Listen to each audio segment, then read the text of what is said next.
আমি জানাজায় গিয়ে শরিক হই, কিন্তু জানাজায় শরিক হওয়ার পরে 2 তাকবীর প্রথমে পাই নাই। এরপরে ইমাম সাহেবের সাথে যখন সালাম ফিরেছেন, আমি সালাম ফিরে নামাজ শেষ করে ফেলেছি। আমার জিজ্ঞাসা, আমার জানাজার নামাজ হয়েছে কিনা, অথবা প্রথম যে 2 তাকবীর পাই নাই সেটা আমি কিভাবে তাহলে জানাজার ক্ষেত্রে আদায় করব। খুবই গুরুত্বপূর্ণ একটা জিজ্ঞাসা প্রিয় ভাইয়েরা।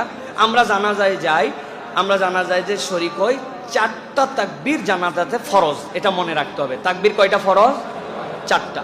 এখন আপনি যাওয়ার পরে 2 তাকবীর পান নাই ইমাম সাহেবের সাথে, এরপর ইমাম সাহেব আসসালামু আলাইকুম রহমতুল্লাহ আসসালামু আলাইকুম রহমতুল্লাহ বলছেন, আপনিও সাথে সালাম ফিরে নামাজ শেষ করে দিয়ে সুন্দর করে খাটলি নিয়ে কবরস্থানে রওনা হয়ে গেছেন। আপনার কবরস্থানে খাটলি নিয়ে যাওয়ার সওয়াব হবে, কিন্তু আপনার জানাজা আদায় হয় নাই, আপনার জানাজা হয় নাই।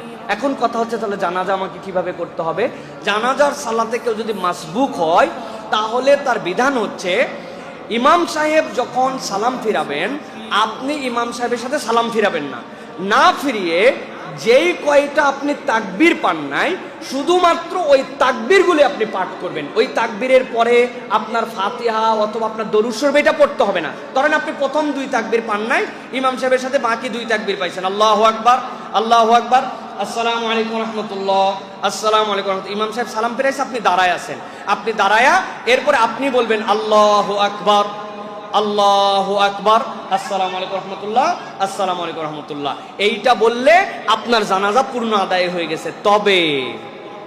তবেটা হচ্ছে, জানাজার সামনে যে মাইয়েত থাকবে, খাটলি তোলার আগেই আপনাকে এটা বলতে হবে।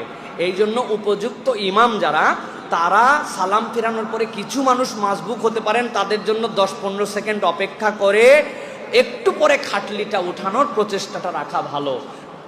নামাজও শেষ, সাত করে খাটলি উঠালেন, তাহলে পিছনের লোকগুলো আর মাসবুক হলে তারা আর এই তাকবীরটা বলতে পারবে না। এই জন্য আপনি শুধু তাকবীর বলবেন, খাটলি উঠানোর আগে আপনার তাহলে জানাজা হয়ে যাবে। আশা করি আপনার প্রশ্নের উত্তর পেয়েছেন।